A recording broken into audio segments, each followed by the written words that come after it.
Yep, and today is the day we do that thing. I've done things on other days, but today it's official. See the schedule? It's right there. And as such, we will do that thing that's on the schedule. I am not stalling. You, in fact, are stalling.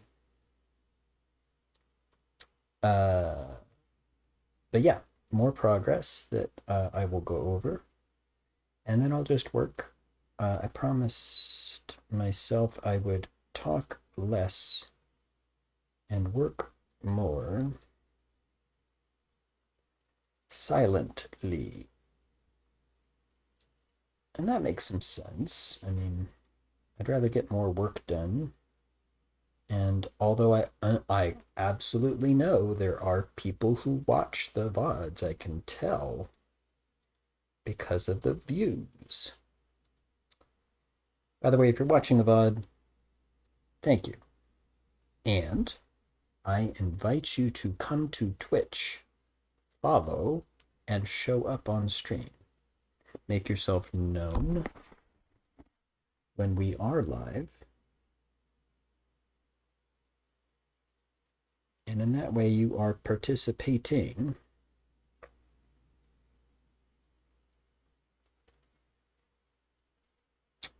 Ooh, I have more than a couple of things that need to be fixed almost immediately. What the heck? Anyway, on stream we have jungle sounds and jungle music. So, like right now, while I'm trying to stall, it would be okay because you hear this, not just me. Um, and I honestly can't tell if that's true because of these things that are going on. Okay, let's try that again. Okay, I need to stall. I would like to just have this working. Yes. Okay, and I'm gonna test.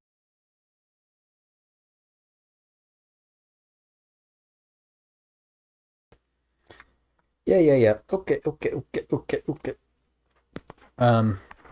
So let's get to the progress.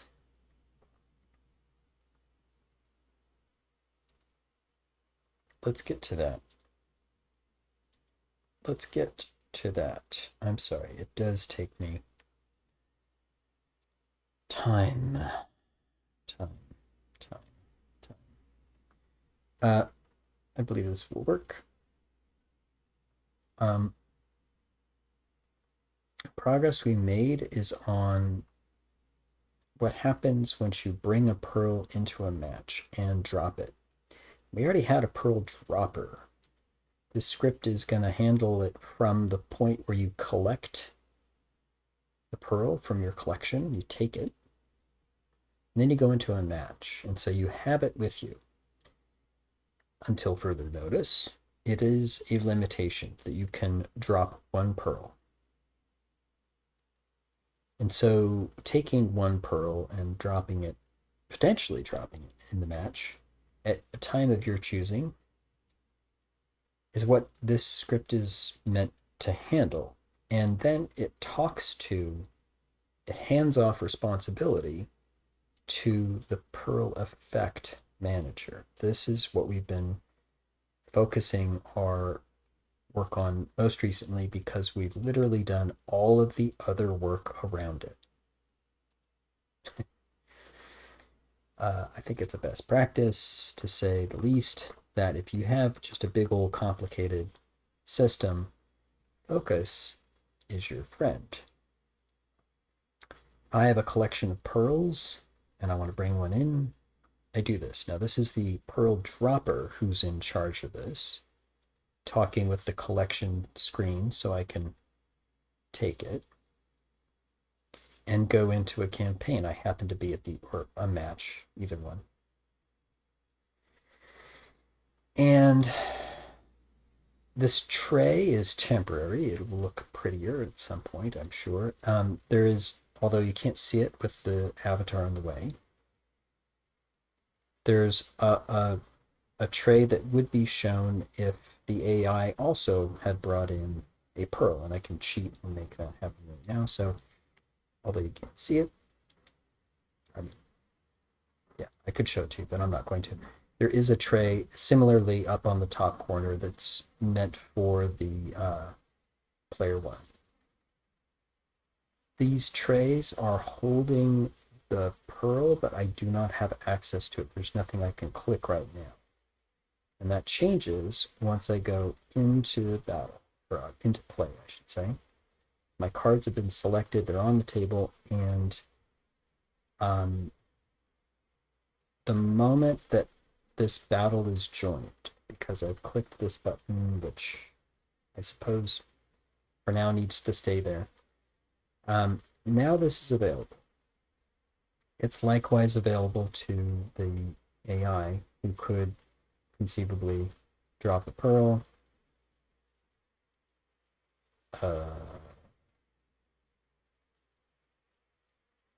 And here's an error. Wow, that's a big one.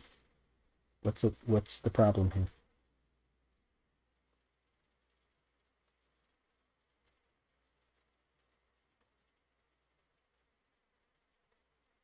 Like literally stopped me in the process of describing what's going on. Well, I suppose I haven't really been working on the AI drop as much, and so that's not surprising. Let me look at exactly the last thing I just did, which is this.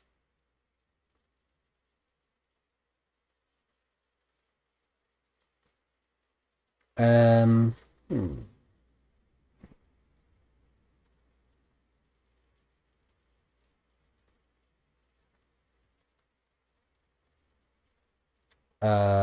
I do believe I have.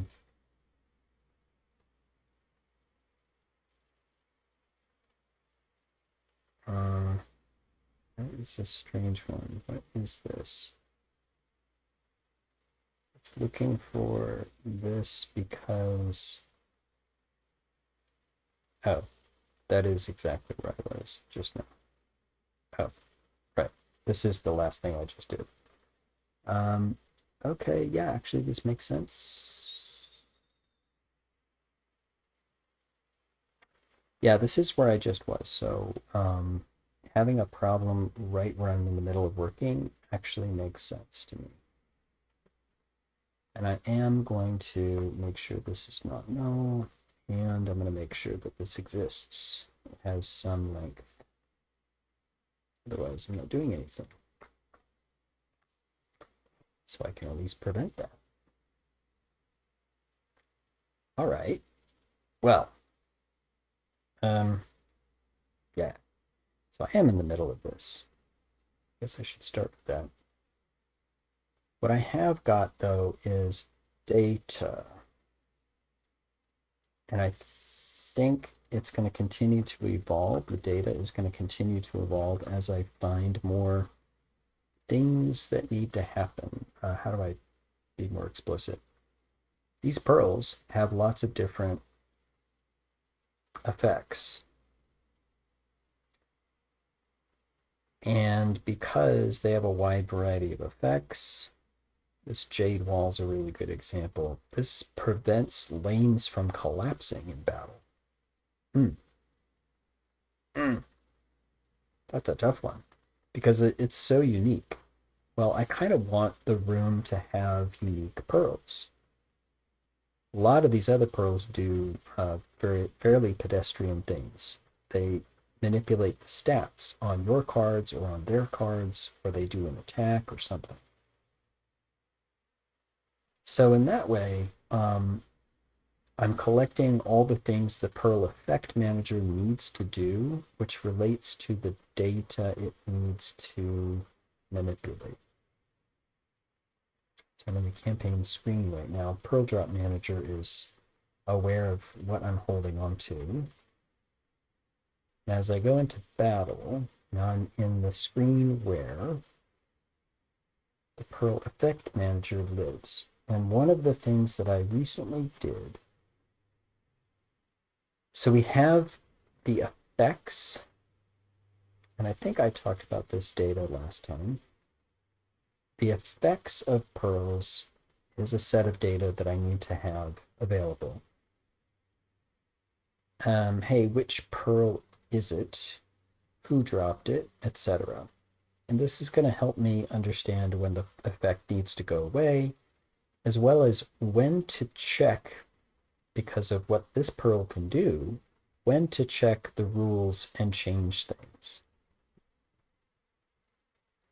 And also, should this thing be cleaned up? To make a new effect and to clean up an effect, this is a mechanic. These are mechanics that I already have in place. These work great, actually. So again, I'm going to select some cards. Let's pretend that this is a do-over, basically. So here I am in battle, and the pearl I have brought in is now available. So I can, drop it back. If the Perl Effect Manager is currently, this is something I recently did, using what the Perl Drop Manager knows to allow this to drop. It's using that to talk about when effects might show up. Otherwise, it's trying to clean up this data, which I've also begun to populate. The effects manager is going to cheat. That's how it works. It's going to effectively go in and do what I've been doing on occasion to cheat and test things out. This currently prototypey, really messy script is handling all of the battle, including once cards are placed, it handles the battle from then on. All of the combat, the lane collapsing, even triggering the effects. So this Perl Effect Manager at least needed to talk with this script to do things like, in the battle, manipulate the hit points of particular cards. Okay, that's an example. Well, what I realized was, hold on, I could just go ask that test script, can you just give me the current battle data? At that moment, I have almost everything I need to manipulate. The only thing I don't have is a reference to the actual cards that are on the table. Well, here they are. So currently, this script, just because I moved from the view where I'm looking down at my cards and selecting them into this top-down view, currently because of that, it's gone through and looked at the cards that are on the table. Great. Now I actually have a reference to these cards and can actually do things like hold them in place, or I guess resurrect them, or whatever I need to do. And in fact, resurrection is a great example of something I'm going to need to do that's different. There's a few things that I do in this test script to manage the battle, and that has evolved and evolved and evolved because I didn't know what I didn't know, because I didn't know what I wanted to do later in the future. So it is a mess, partly because of the, I think, good intentional decisions we've been making in the design. This is why it's messy, and it's why it needs a refactoring, but I'm really glad I haven't done it yet. So now I'm looking at how is this current script managing, for example, these physical cards on the table. And one of the things it's doing is it does trigger the visual effects, and it triggers the actual card. For example, this card has the ability to flip up or not. And this card referencer is specifically designed to manage all the little child objects on this game object sitting in the scene, looking like a card that's on the table. For example, when it attacks, these effects are triggered based on what it needs to do. There's effects that happen above and below the card object. But also, when the card is defeated, this script currently actually deletes one of these child objects, the card, the thing that looks like a card, but it looks like this. I just turned it off. And in fact, that is something I'm going to want to change. Instead of deleting this object, I'm going to want to just turn it off. We're going to clean up the whole card object later, but the visualization of this card shouldn't actually be removed yet. Why? Because I have a Perl, or at least one, that is designed to resurrect cards. I can't easily do that if the objects have been deleted. I can, however, make it look like it's been deleted if I just turn it off. So I'm going to change some of this.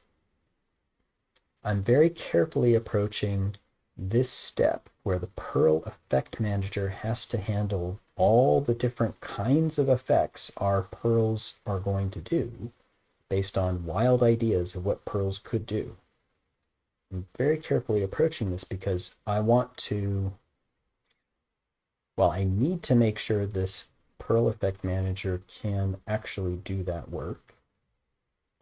And any changes that I do to what is currently going on need to be intentional, deliberate, and careful, such that everything that was here still works, and so that when I refactor, especially the main battle script, when I refactor this thing, that I know the smart choices of how it needs to be reorganized to accommodate all the things that Perls need to do. Like, when you defeat a card, don't delete it. Just turn it off instead. That'll work just fine. And that way, if it does need to be resurrected, it's no more than just turning it back on. Another example is when cards are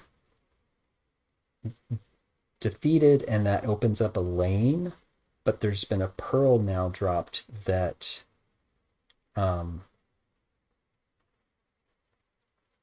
the Jade Wall that will now block this entire lane from being collapsed. The normal mechanisms that would bring other cards, to move down and stuff, these would be prevented from collapsing. The lane collapsing mechanism would be prevented, specifically because of the Jade Wall, until the Jade Wall is gone. That's how the rule is described. Now the effect manager actually needs to implement that rule. So these are,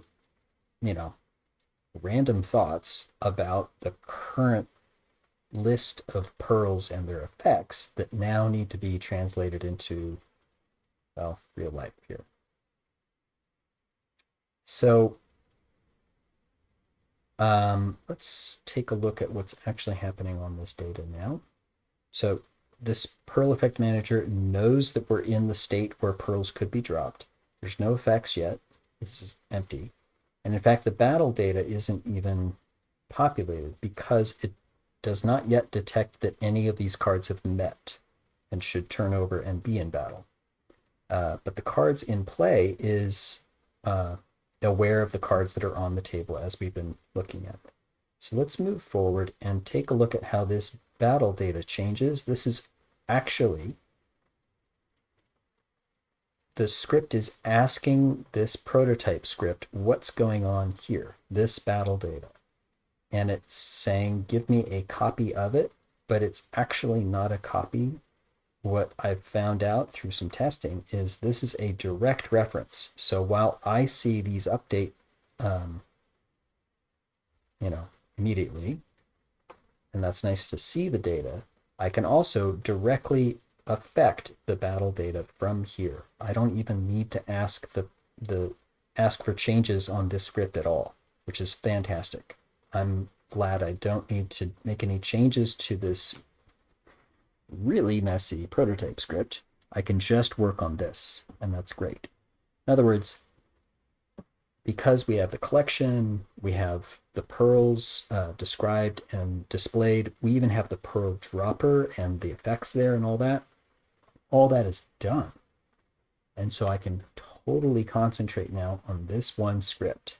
And in fact, I can even manipulate just the data on this script now. And I can not only affect, hit points and stats and things, but I can also even affect the physical card.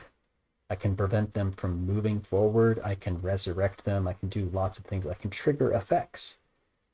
And so this is great because I'm in a place now where I can absolutely focus on one of the longest efforts that's probably going to happen.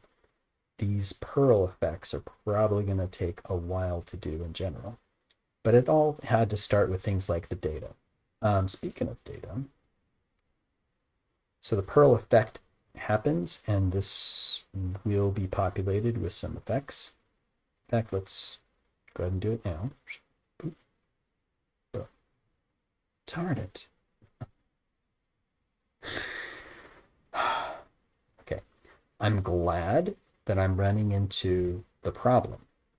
This means that I can fix the problem before our player sees it, of course. But of course, I'm on stream, so I don't want the problems to happen while I'm on stream.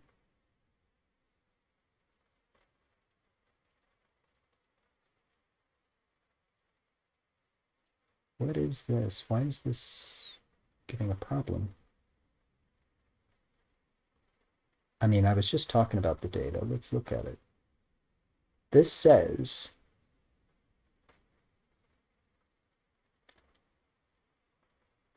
the error says it's out of range. Well, this range is more than 0, so it wouldn't run unless it was there and out of range. So it's not this, actually.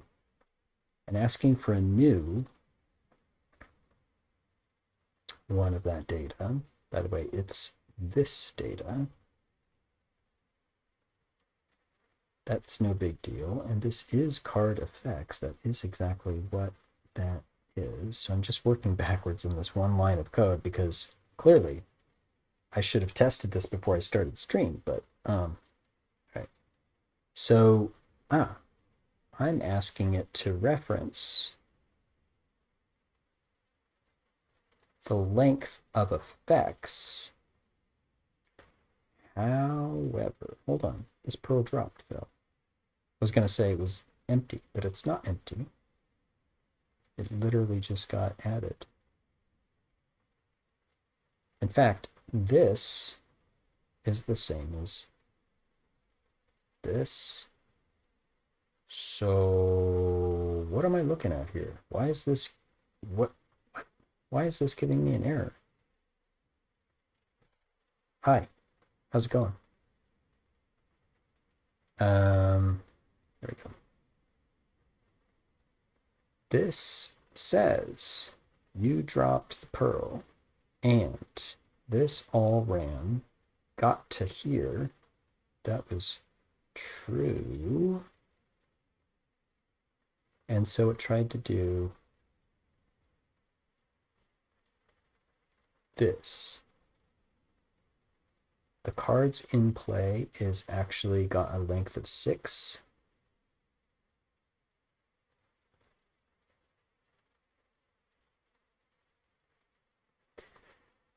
And so make new card effects. What am I missing here?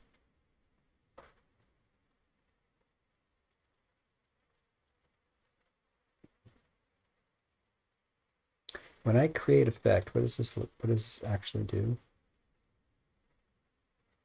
Yeah. Bruh. What is the deal? There's something I want to do with this, by the way. But that's not the problem, right?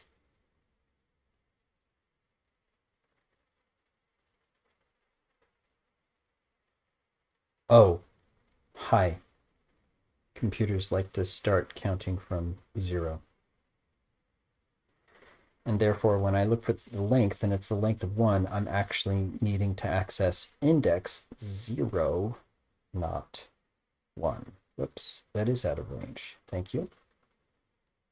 Yes, that is out of range. Yes, that is out of range. So I just lost my data. I just updated the script. That's okay. I believe I technically still dropped that pearl, so it's on a cooldown. I'm just trying to test, but I was going to talk about that data anyway, so yeah. Yeah, this one, take it, go. Yeah, this one, go. Yeah, let's do this. I really don't care if I win this match. I just want to practice this. What we're testing is, hey, when I drop, do I get the error? But if I don't get the error, do we see, first of all, these effects are 0 right now. We're going to see if that changes. The cards in play is 6 because we do, in fact, have 6 cards on the table. So we're also going to look for battle data change. There's lots and lots of battle data, including the cards, but this is not the card objects. These are the card objects that are on the table. These are the data cards, which the script uses to work the battle. In the same way that these hit points are referencing how much health they have left. You know. All right.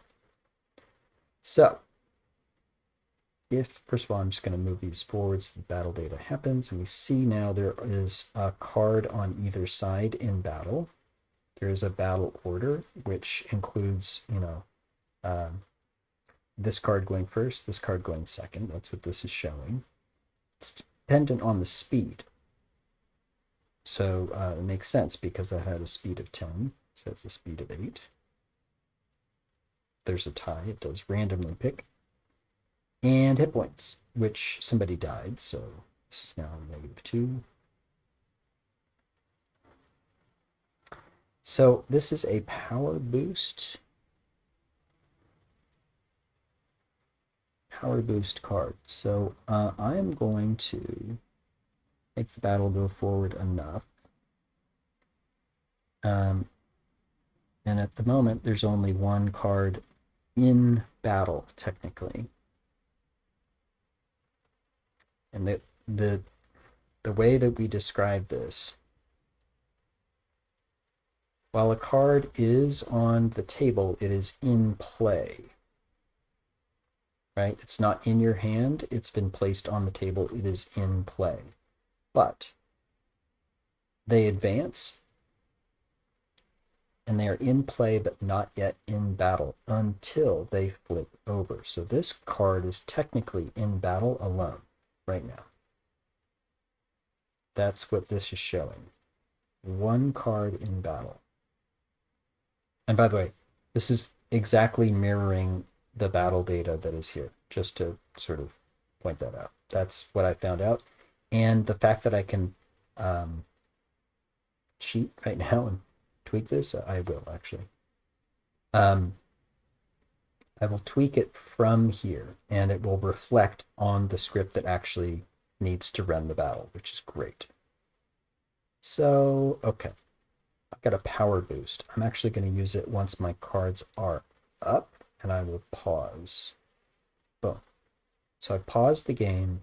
I see the cards are on the table. Most importantly, the battle data reflects that there are 2 cards on one side, 3 cards on the other, 5 cards in total. Here's their battle order based on speed, and their hit points are reflected here. The other card was cleaned up already and is in the discard pile. Whoops, sorry, I'm looking at the wrong script. Well, it is in the discard pile. Okay. So this script is really, it's got everything it needs locally now, which is great. Most importantly, if I drop my Pearl, it's supposed to power boost, meaning my cards, not their cards. My cards should have their power rating boosted by 2 up to a maximum of 10, and that's hilarious because I happen to have just one card that can be boosted up to 9. So I'll do that. Actually, I'm going to wait. I kind of want to wait. Tactically, I want to win, but I'll just do it. So here we go. I'm going to drop it, and this doesn't do anything except cosmetically show the Pearl dropping, and yes, we did avoid the error. That's good. But now I've got an effect that has been dropped. I mean, this Pearl effect is now added to the list. Potentially, we could have a million of these, but whatever. Logically, we can only have 2 at the moment, 1 from each player. This happens to have an index of 0. It is a power boost card. It literally is the first one, so that makes sense. Player 2 dropped it, not player 1. That's me. And this is the time it dropped. This is the battle cycle it was dropped. This is the round it was dropped. The X and Y position, because I dropped it right here. Yep, that all looks right. And the line of code that was giving us so much trouble was, please give me all the cards that are in play. And use that to populate this. This currently is straight up empty. What this would be is a reflection of what this needs to do to each of the cards in battle. Because potentially, I mean, most pearls affect the cards. I mean, all pearls affect cards, actually. But it is on an individual basis. I don't affect all cards. The power boost should only be affecting my cards, not theirs. So there's some reason to understand, among all the cards, skip the first 2,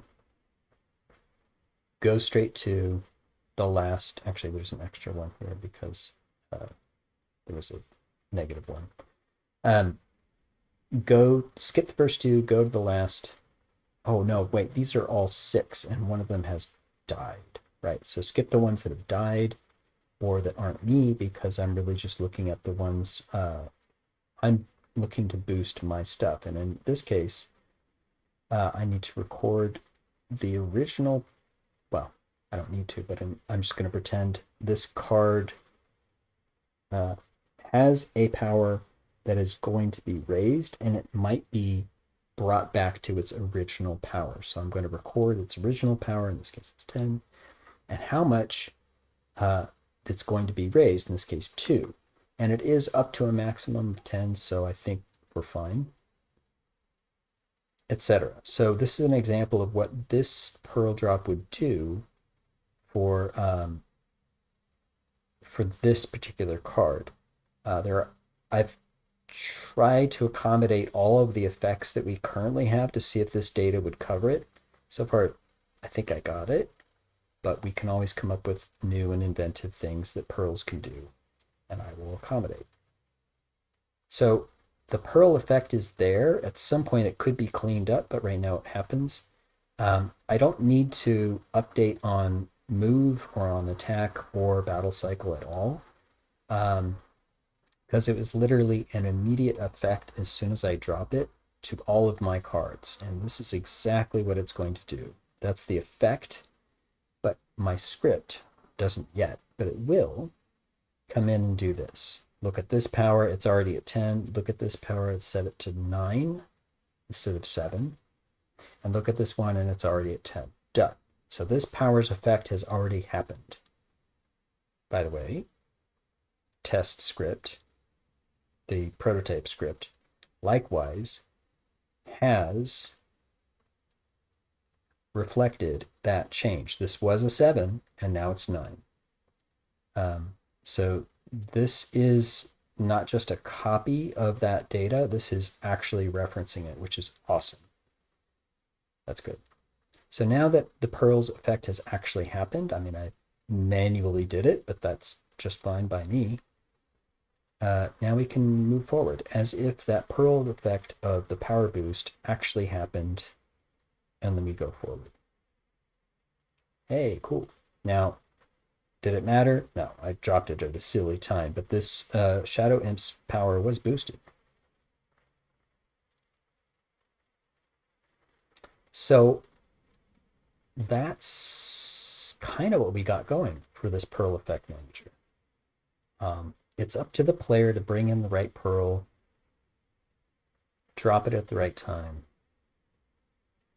and the fact that the AI could do it as well, like a boss in a campaign, is fine. It would do the same thing. It would allow for an effect to be created with all of its stats, and it would know what it's doing to the cards on the table, whether they're turned up or not, basically. Because some of the pearl effects actually prevent them from advancing forward or whatever.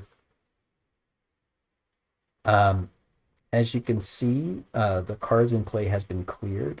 The battle data is also blank. This is because as we go into battle or we're not in battle, this is automatically cleaning up. That's already working. So I can really focus on the crazy stuff now, which is how do these pearl effects actually affect the cards? Speaking of cleanup, one of the things that I haven't implemented yet is, because it's part of the rules, when the effect should be done, right? That's based on the rules of each pearl, but let's pretend like we're doing it right now. I can say the effect is ended. It's already cleaning up automatically. The game's running, and I just clicked a button, and half a second later it cleaned up. This is by design. It's already clean. So awesome, because I can focus now on what needs to happen when this pearl or that pearl is dropped. How can I make the data that I have, which is very general, excuse me.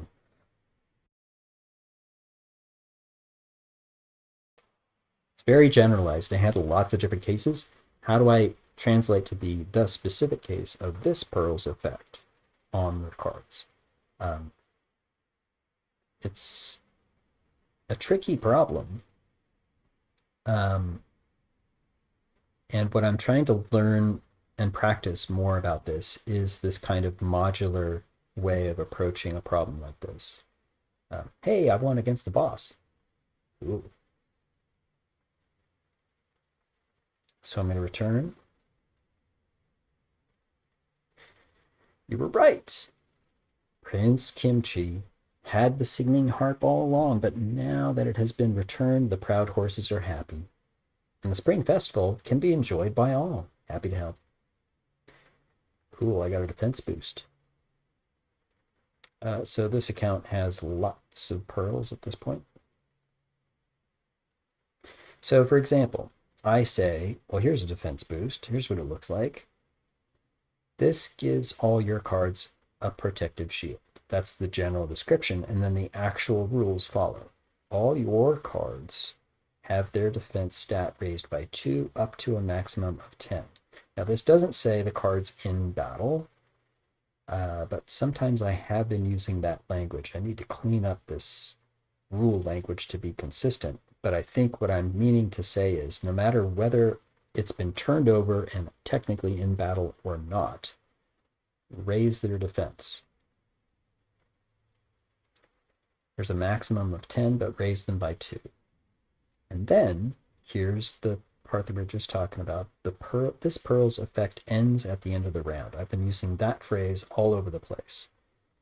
And that refers to the fact that I need to clean up the effect after the end of the round. Just like I clicked on that button and it was cleaned up, that's exactly what I want this system to do on its own. I'm going to have some mechanics for that. So I have adding effects, and if I click that button, I have it cleaning up the effects. I'm referencing battle data and the cards that are physically on the table. And I have data in place that could, so far, manage all of the different rules that these cards do. Now I'm going to have to go through this list of pearls with a fine-tooth comb to make sure that I'm actually doing that. For example, Mega Blast. This supercharges the next attack by your forces. Your next attack, that means one card, will raise that card's power stat by 2, up to a maximum of 12. Now, I normally say up to a maximum of 10. So if I have a hard-coded limit on that, I need to somehow override that. In fact, I may need to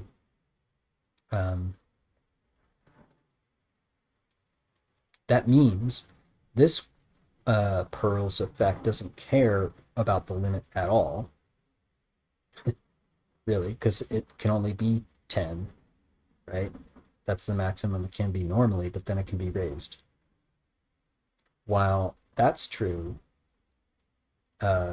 these other pearls that have boosts do have a limit.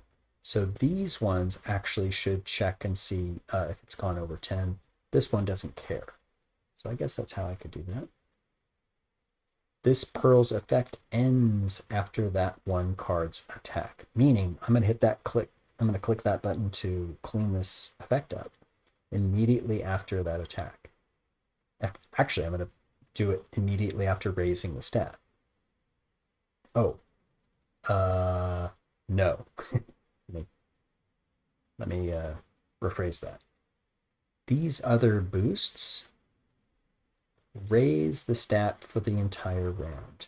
This Mega Blast, in fact, I might boost this more than just 2. This Mega Blast actually only counts for 1 attack. And after that, this card's stat gets returned to its original number. So, this effect is here. Immediately after it's dropped, it finds the next card that's attacking and applies this stat change. Doesn't care about a limit. But then immediately after that, the next attack or end of the battle cycle, it goes back to this card and returns its power stat to what it was, and then clicks that button to end this effect and clean it up. So that's me thinking through the rules that I now need to implement for that one pearl, and I need to do things for all these pearls, although many of them have a similar set of rules like a pattern. There are definitely some unique pearls that do unique things, but some have a pattern. So that's where we are. I feel pretty good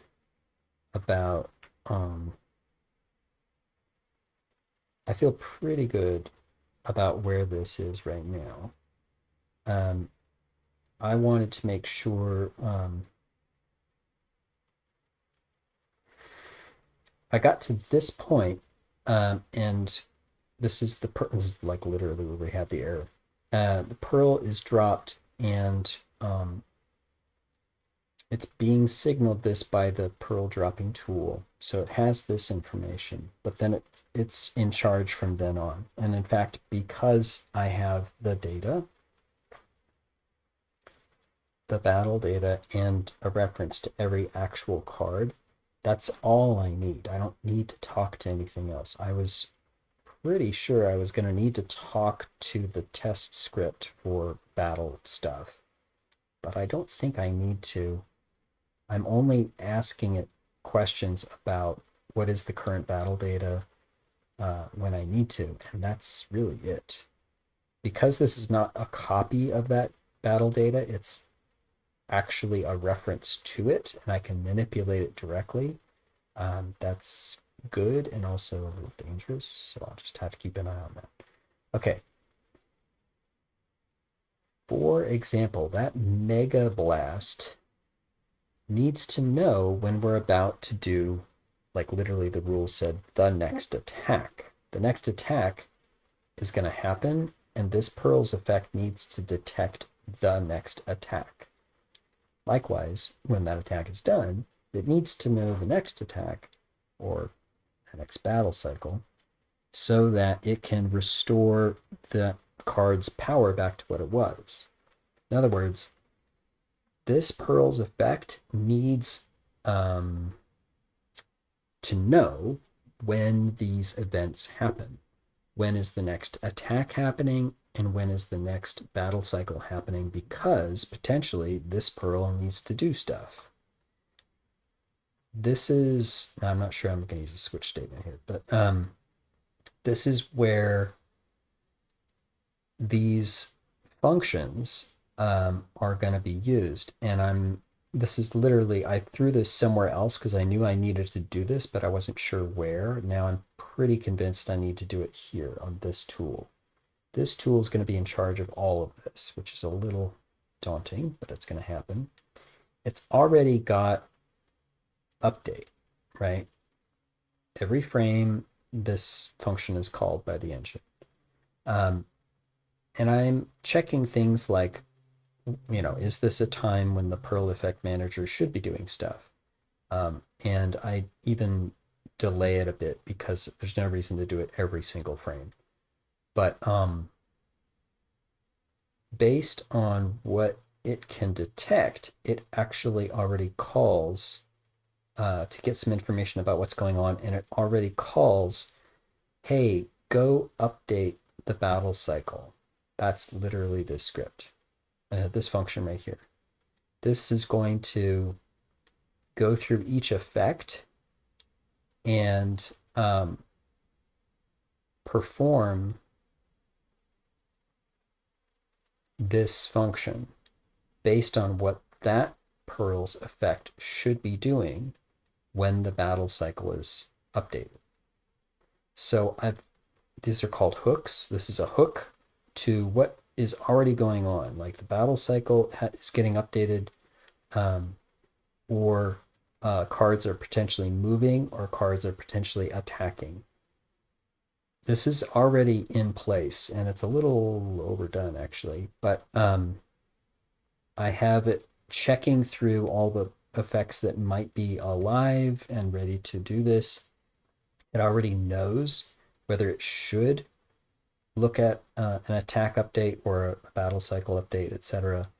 And then if so, it will call this function. So these placeholder functions are ready to go to be individual things to do based on that effect and what is happening. Does this Pearl's effect need to freeze the movement of this card, for example?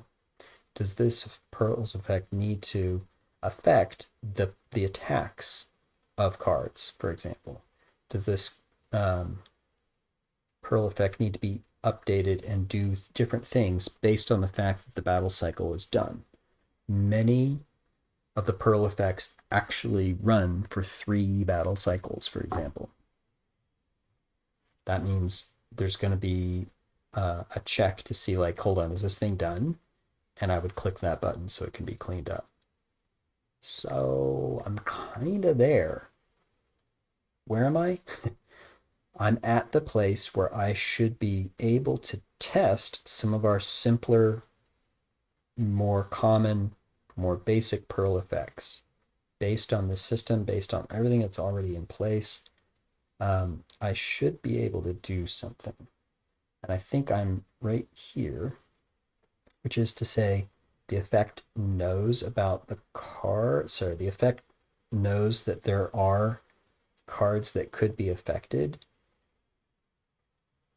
And as I go forward, I keep seeing things that I need to adjust, especially in the data.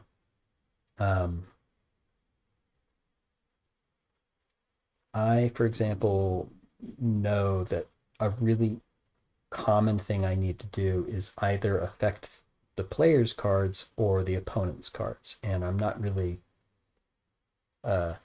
signaling or referencing or storing that data at all. And I probably should, just to make this easy.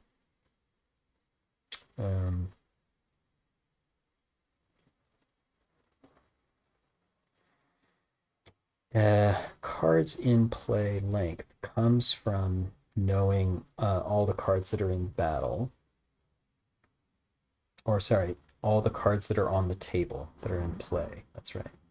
And some of these are for player one and some are for player two. So I should actually maybe write some to-do items. So I think I need to do that.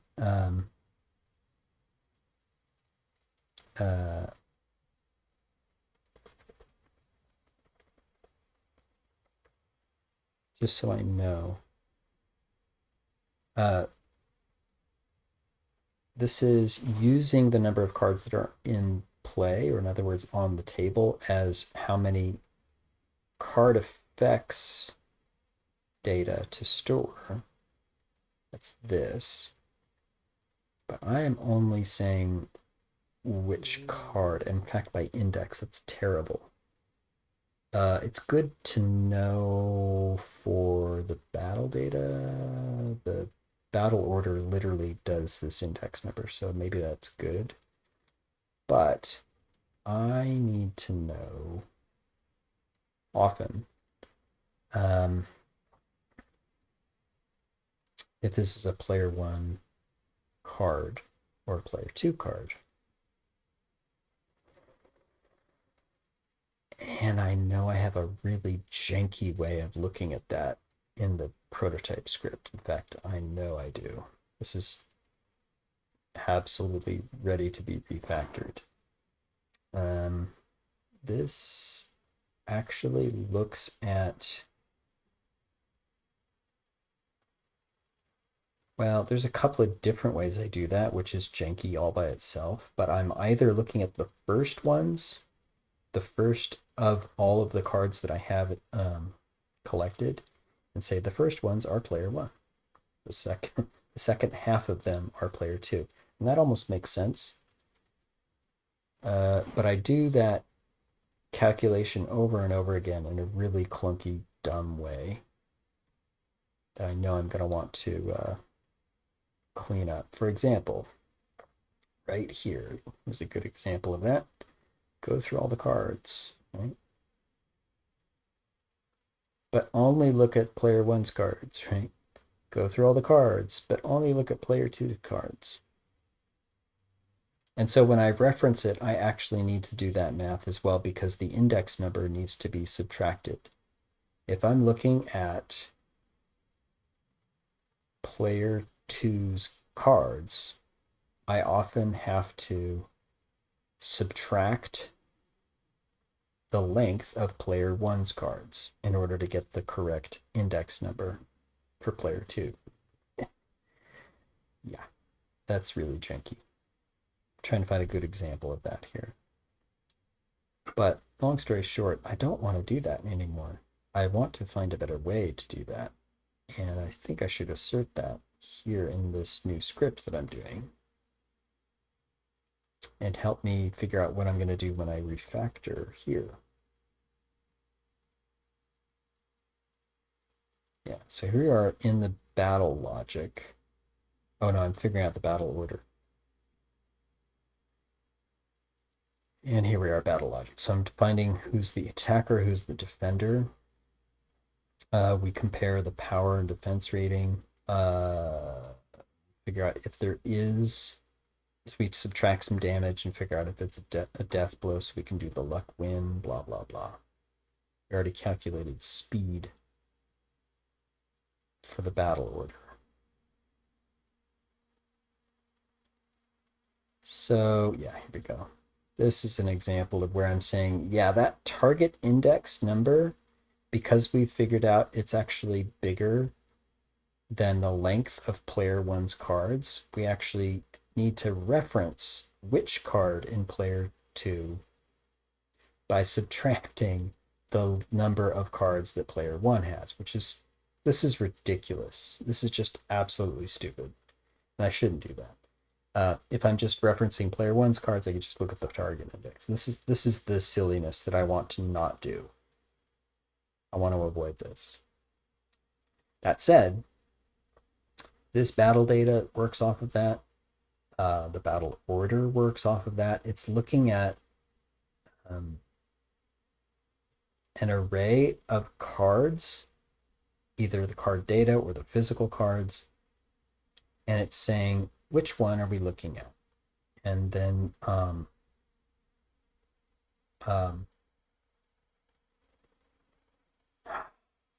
yeah, I would like to just say, is this a player 1 or player 2 card? Because based on who dropped this pearl, I want to, and then based on the rules of that pearl effect, I want to quickly go to that card or stat or whatever and do my thing. So I really should change this data, yeah?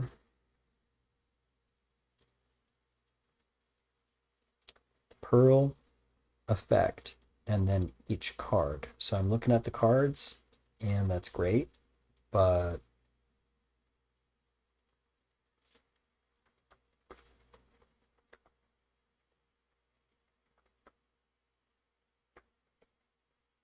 is it a player 1 card? Actually, I should just actually say is. That's the best practice. Make it look like a question. Okay. So when I read it, it should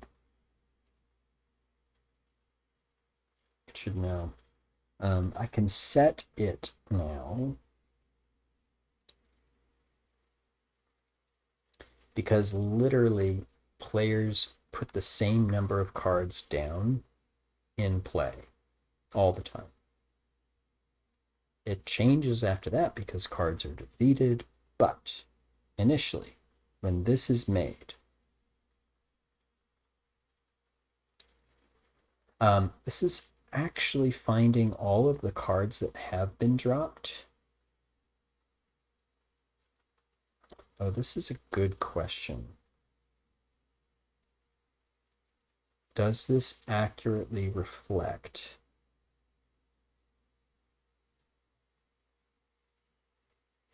whether, if I do this, will this actually reflect the cards as they should be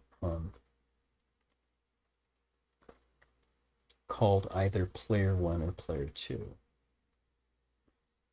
Is a good question.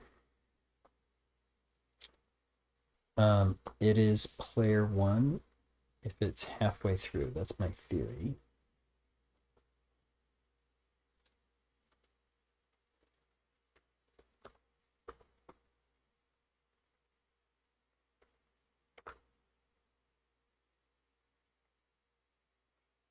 And so, yeah, I just say true and only go halfway up.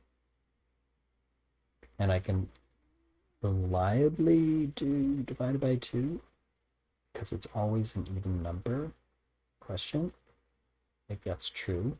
And I can reliably ignore the rest of these because by default it's false. I think that's true. Now let's test those theories. So I'm going to go in, grab a pearl, go into a match, go into battle,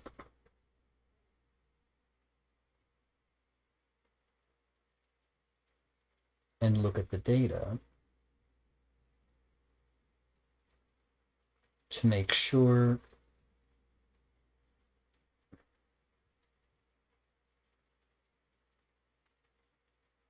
that the card it is referencing matches whether it is player 1 or player 2.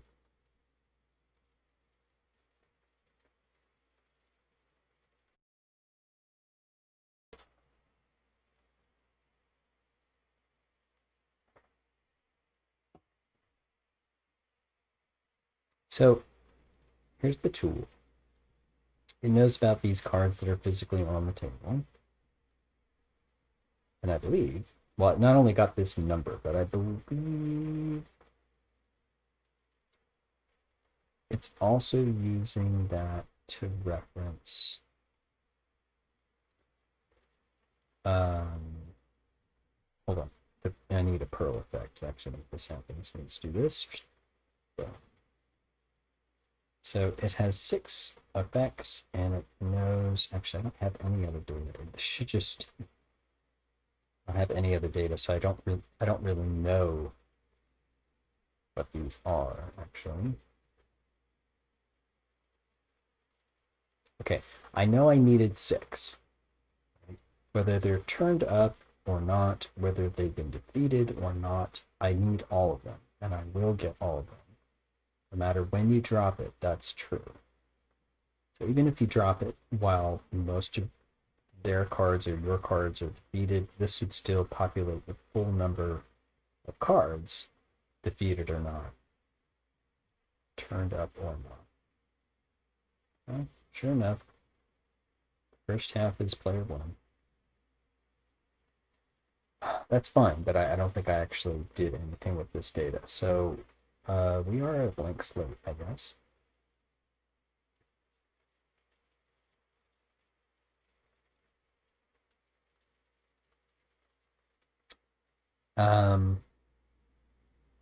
I think what I need to do is associate these cards' effects with the battle data card indexes.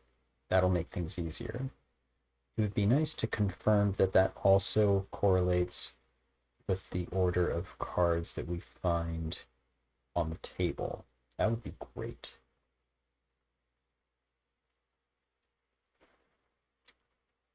I'm going to modify this slightly.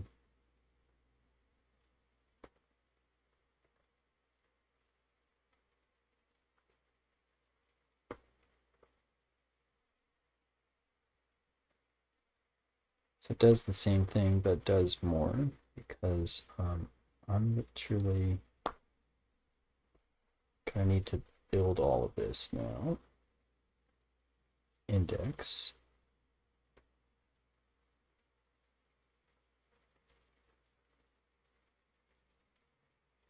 So go through all of them, please, and assign an index. And then I want to see if that is actually the same all the way across the board. That would be so nice and easy if that were true. What other data do I need to populate? I'm looking at it. Oh yeah, let's populate all this data actually. The original power, defense, speed. And we don't need the original health, do we? Made a decision about that. I'm certain that was informed, but okay. Let's do that. I'm going to take a wild guess that this is correlated, and then we're going to be able to test it. So here we are looking at each card by this index number. And in fact, this is going by card referencer.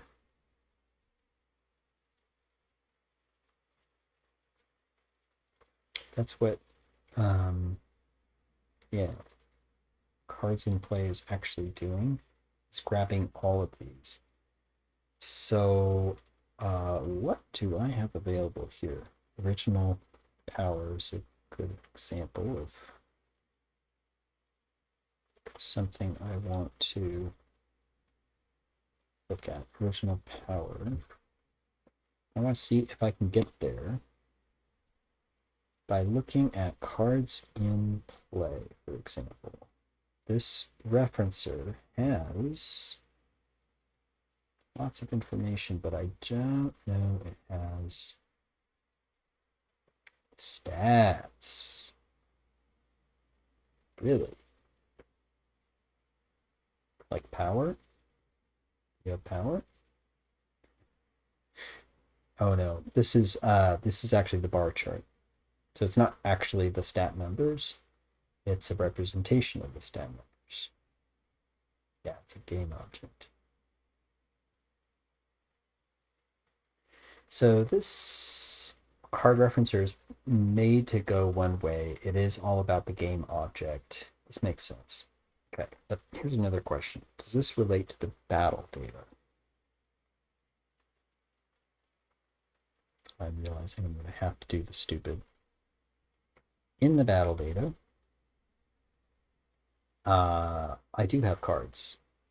I have player 1 cards and I have player 2 cards, and this absolutely has that data. The problem is that number, that index number, might not be right.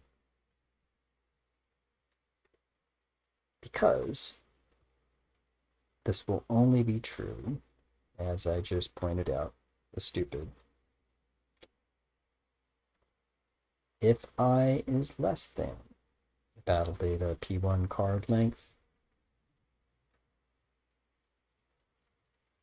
That's when this makes sense. Otherwise, it does not. That said, I do have power. I have the original power right here. Boom, for example.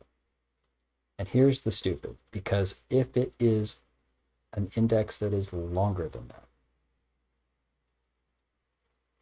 right, then I need to do this stupid.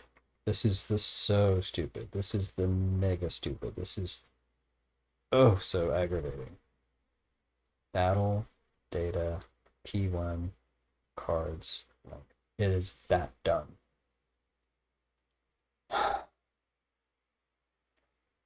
This is so bad.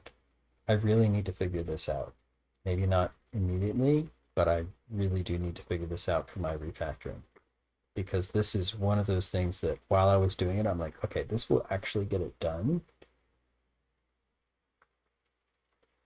But I can't tell you how many times I was having to remember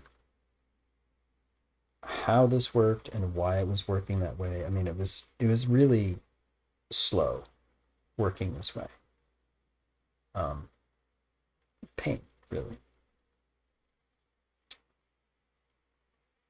So let's look at it this way. At least for now, I can make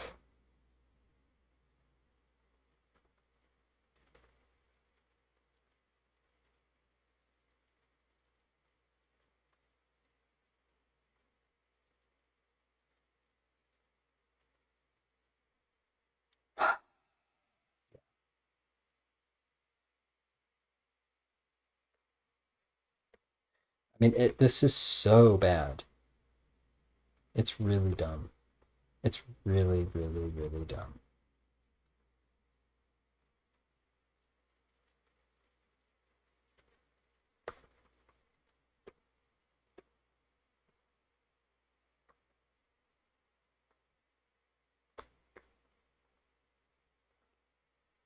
Super dumb.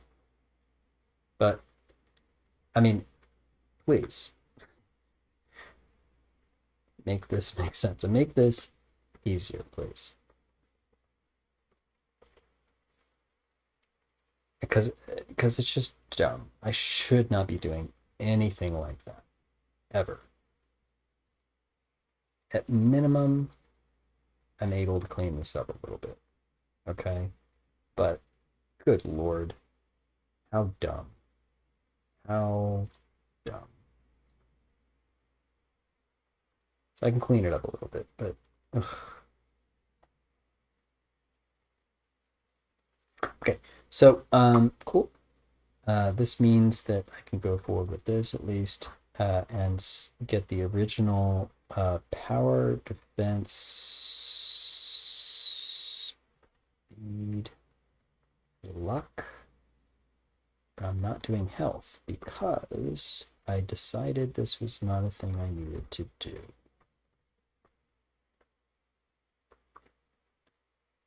And throughout this whole thing, I'm going to be carefully challenging every assumption because I've got a large number of arbitrary Perl effects with rules that are very unique.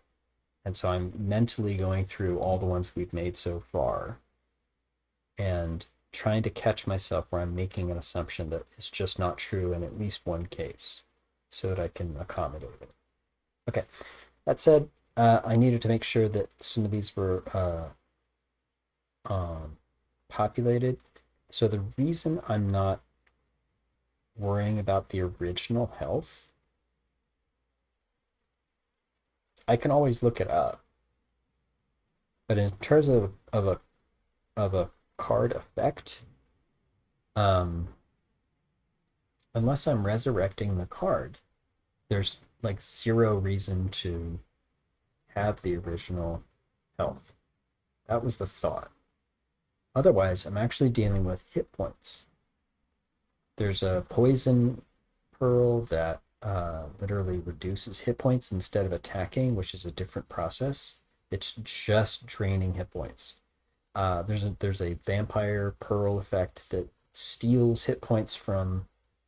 Um, well, I guess that's an attack mechanism, but it basically gives hit points to your cards in the amount that they damage the opponent cards. Vampire. So, okay. At this point, I can see enough data to actually confirm that the indexes reference the right things that I'm thinking they do. If that's true, then I can move forward. There's a little more data to do, but this is largely based on the rules of the Pearl effect, so I don't need to worry about that now. What I do need to worry about is coffee. I need coffee. I really do. Um, that's how this works. I get a little bit done, and that's great. But if I don't get the coffee, it's a little hard to keep going. The the speed that I'm going. Oh, I think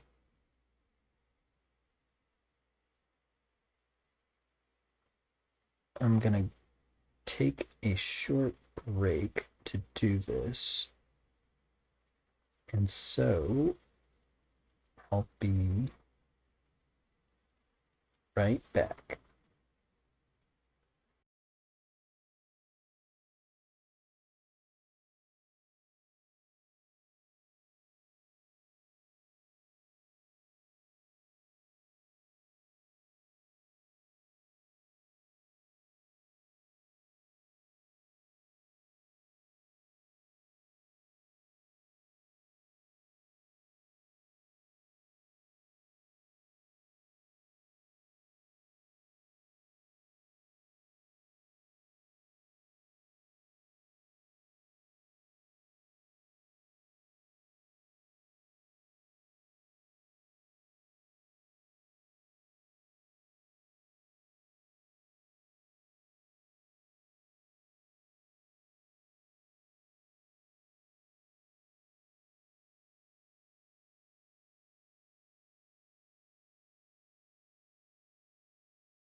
Okay. Yes. Let's get serious. Um, it's necessary to make sure things are working. I'm going to stall for a little bit while I make sure things are working. Sure everything's fine.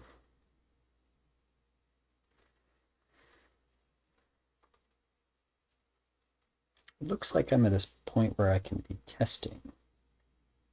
So,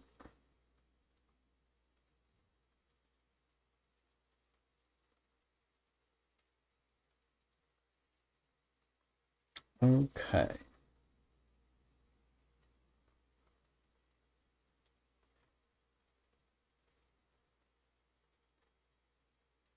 I'm going to, my monitor on the stream is at least 2 or 3 minutes behind, so sure hoping this works. My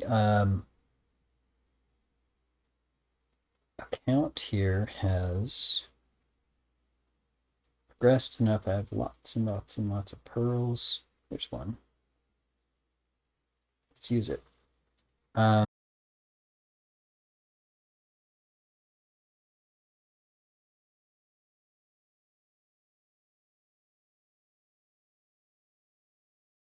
Time, so I don't know how. Okay, good. Hi. We're connected. We're not connected. What's up? What's up? What's up?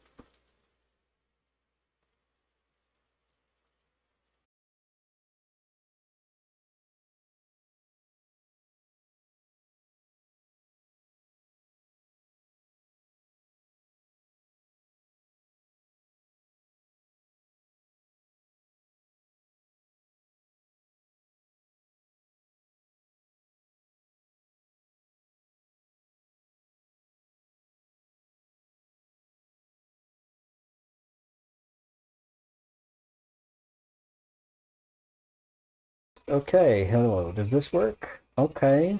All right. You know, I have no idea what's going on. Disconnected, reconnected. I think my internet's fine. So, what's going on? Visual Studio? No. OBS Studio? Yes. What? Like, seriously. And the monitor on the stream is like seriously behind. Okay, this has nothing to do with nothing. I mean, I don't have any control over this either, which is really frustrating.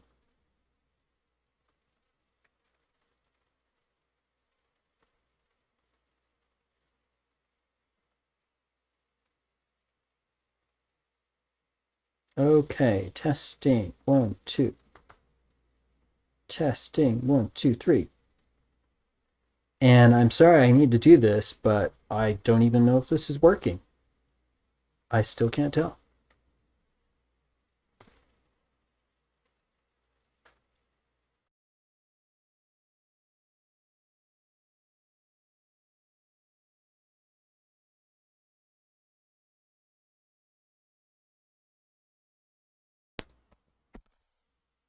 Wow. All right. I sure hope I can continue streaming. I need to just conduct a test, and I'm probably going to have to end stream after this because I can't tell what's going on. First of all, OBS keeps disconnecting all on its own.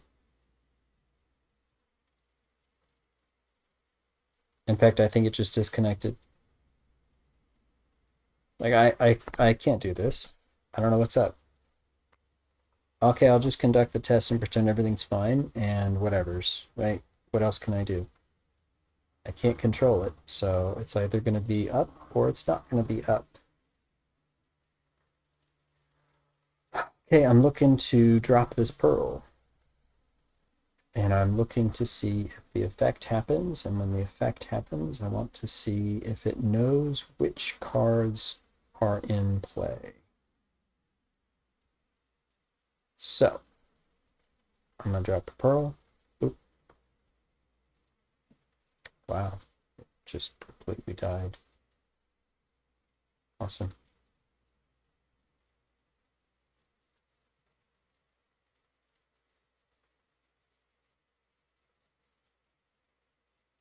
-1.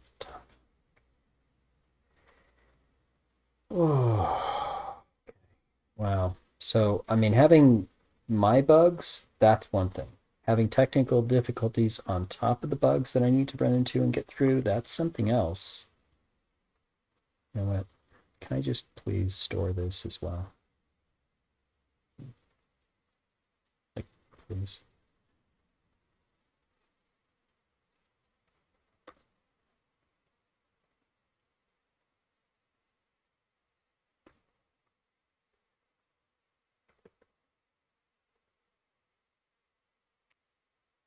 It's so weird. What is this then?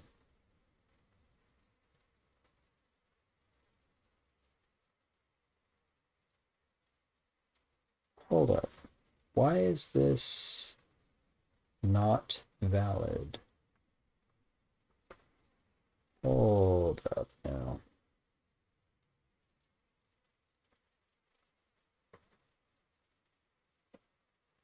Yeah, seriously, I can't pay attention to whatever OBS Studio is doing.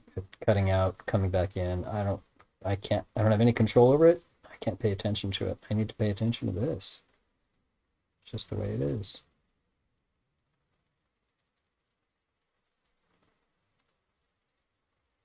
Okay, I'm really just going to get through this one test. I'm going to end stream because I am clearly encountering major technical difficulties. I had some earlier today. In fact, the internet was cutting out, and I thought that was strange. My internet is apparently fine right now, but OBS is blanking out. Like, I have no idea. Is it connection with Twitch? Like, I can't control it. There's nothing I can do about this. So, whatever. I'm sure the VOD looks stupid. All right. Now I'm testing this, yeah?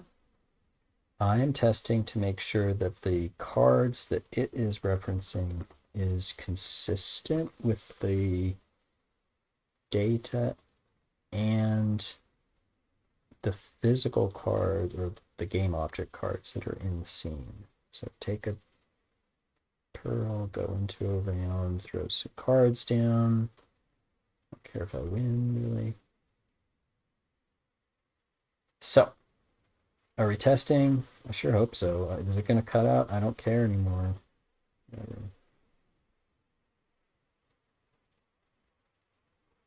Oh, goodness. It did cut out.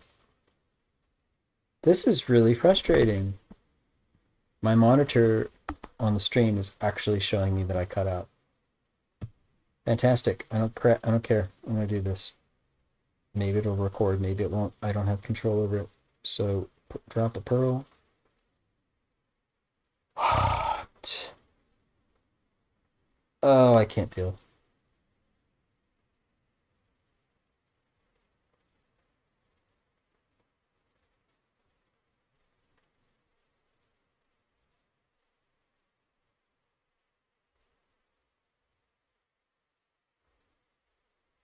If it is less than that length, then it should just be the number. If not, then I need to take the length of that and subtract this.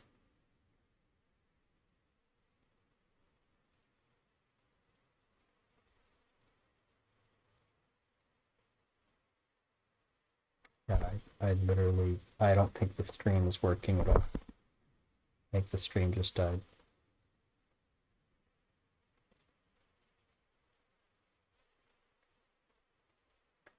I'm so distracted by the stupid stream. That's not helping at all.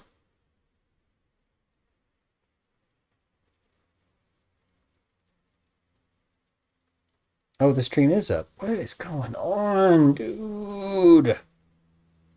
This is so weird. Okay, I'm literally just doing this so I can see it on the monitor.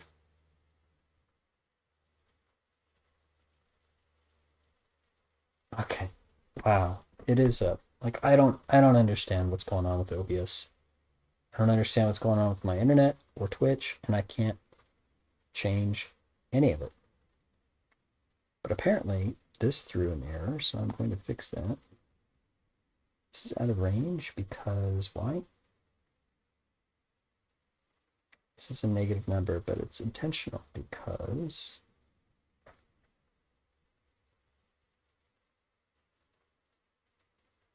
oh, shoot. Yeah, no, I'm looking at the wrong one. Doing the wrong thing. Damn it. I do need to do this the stupid way.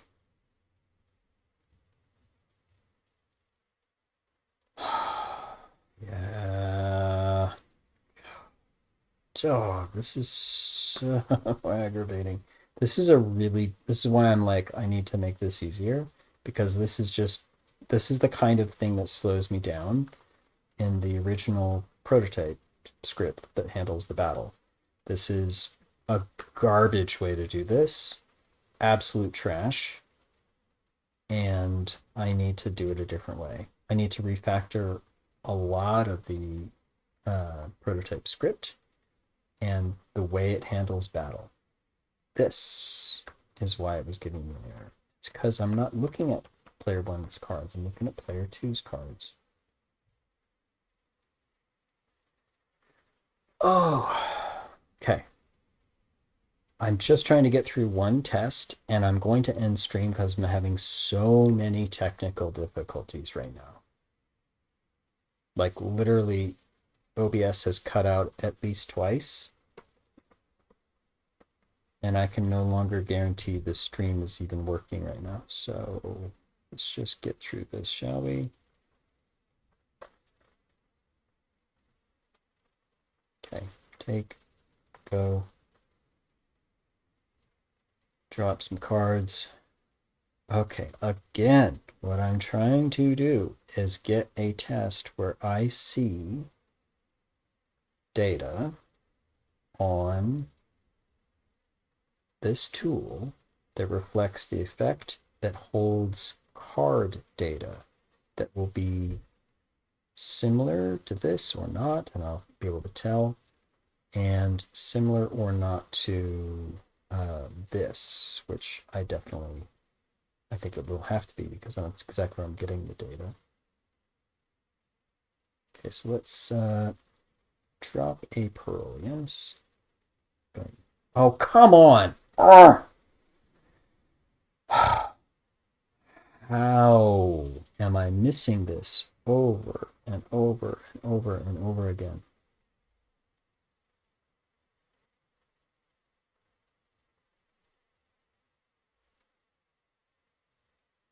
Go through all of the cards in play. But if that is more than this length,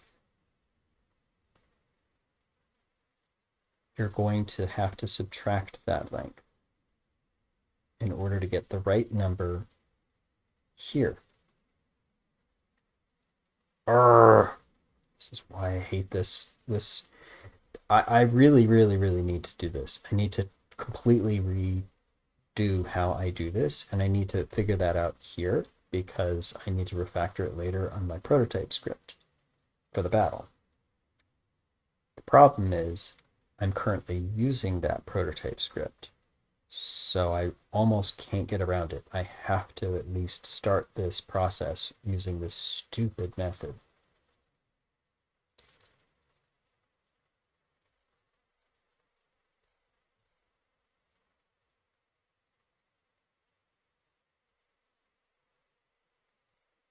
This should be fine. This is referring to player 2 stuff. But I mean, I literally say this. Subtract that.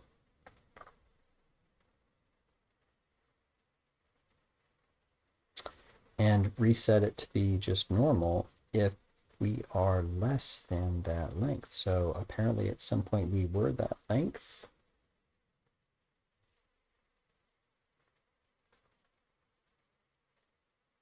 Like we were not less than 3, we were in fact 3.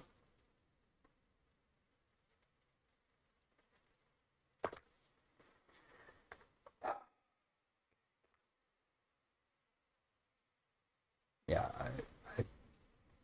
I probably just made a mistake in deciding to stream today. Gotta be honest.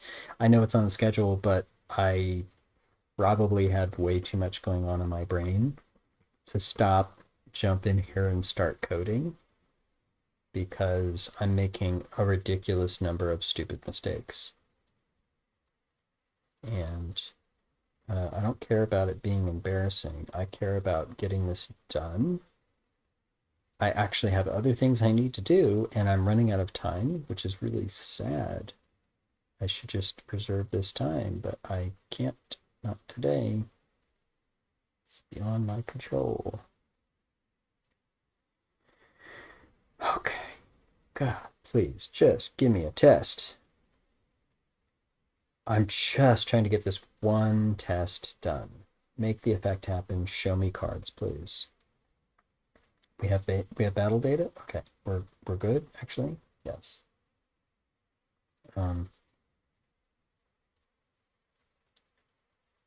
So, drop. Please don't.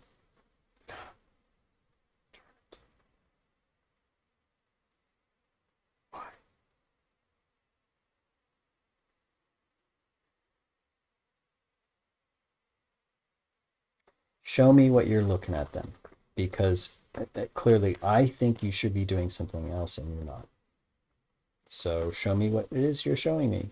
Like I need to go through this twice more because I need to see what it's working on right now. This number is apparently bad. This number is fine.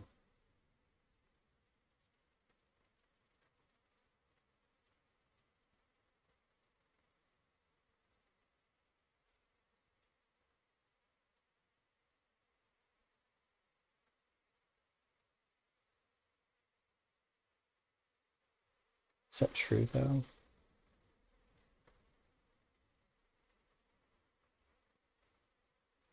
See, when that's 0, when that's 1, actually this makes sense. Why am I doing it this way? Yeah, I think I made a mistake trying to stream today. I think that's what's up. I'm making a lot of dumb mistakes. I can feel the mistakes. That's how bad this is. If this is 0, oh, it's not 0 anymore. Now it's 1. Oh, that's why it's -1. Okay. Yes. That's actually true. So this is fine. And this is right. And so it's that. Okay. Oh, God. See, here's the thing. I'm making mistakes, which is making assumptions. It's not a philosophical statement. It's literally true. Like as soon as you make assumptions, the chance of it actually turning into a mistake is high. That's exactly what I'm doing. I'm making lots of assumptions, turning into mistakes.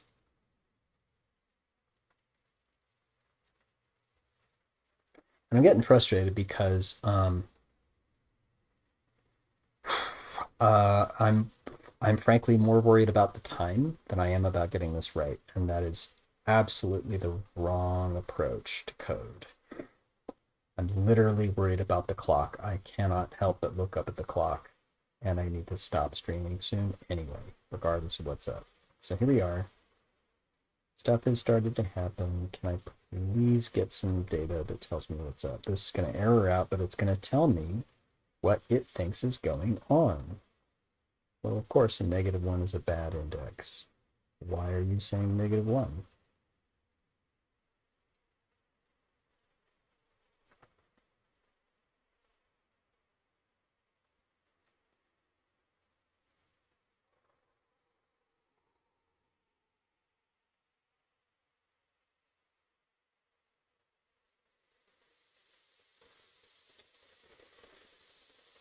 I just want to get through this. Just gonna get through this. Just one test. And it's not much progress on stream. I've done a crap load of progress off stream. So I'm not sad about that. But what I am sad about is the potential of making more and more and more mistakes And I'm probably most concerned about the time at this point, so let's get this done. Please work and show me some data I can look at. This test just needs to get done. Let's move the cards in the battle, and now I can do this. Okay.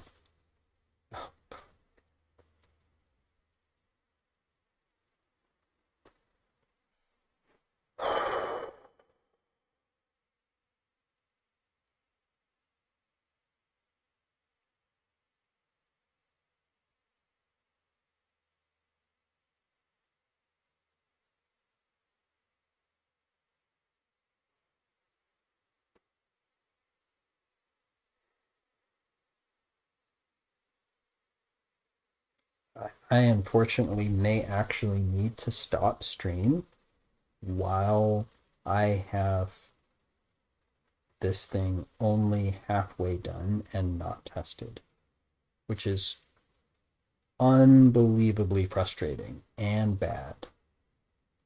Um,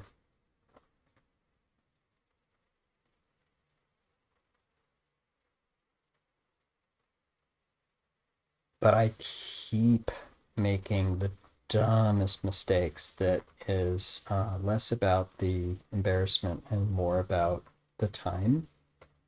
And rather than waste everyone's time, I think it would be wise to stop. It would be wise to stop. Oh, goodness. And literally, what I need to do instead to get through this is slow down, right? That's the prudent thing to do. If I slow down, I'm going to be more careful and see things more clearly. And I'm literally glancing up at the clock every minute. So I need to stop because it's just not an uninterruptible block of time. It is the lack of that. So I'm just crossing my fingers now. This is so stupid. But I'm just crossing my fingers that I can just get a test. I can't. I'm done. I have to end the stream in the middle of this process. This is so ridiculous. I can't. And I know I can, but I'm not doing it now. In other words, this is wrong. It's not a review make this better. It's a fix me. This is completely wrong. Um,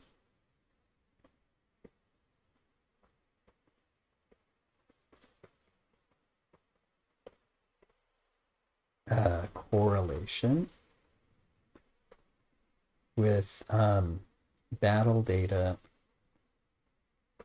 and card objects. I have to be explicit and careful about the notes that I'm leaving because I'm going to put this down. I have to. I have to put this down. I have to go do other things. It's garbage. It doesn't work. At least I've commented out the code that gives an error. Okay. But I made zero progress on that one little thing on stream while I did other things off stream, and that's great. On stream, no. And I need to stop because I'm not only out of time, but I'm making just a cascade of mistakes. So I'm out. Hey, Pearl effects. The struggles that I'm currently having with it aside, which actually have nothing to do with the Pearl effects. The progress is there because I'm literally on a single tool that has all the surrounding functionality all the surrounding functionality done, and that's good. So, yay, I guess. I don't know. This feels so terrible to have a stream where things went this wrong, but um, that I guess that's just part of the course. I can I can look like a clown. Okay, we're done. Have fun. See ya. Take care. Bye bye.